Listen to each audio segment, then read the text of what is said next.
Ito po, luto na siya. Ito na ang aking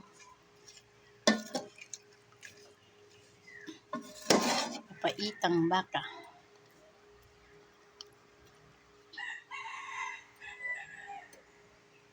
Kain tayo. Sarap.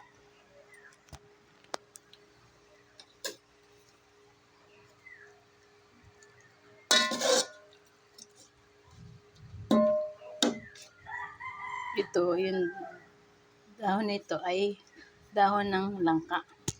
Pampalambot siya ng karne.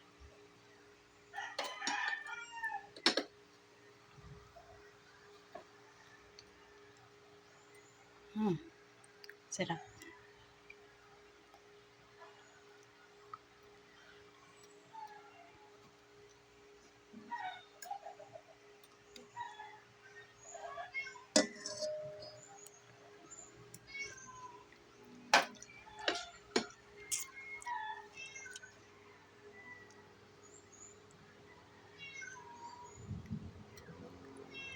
Yummy.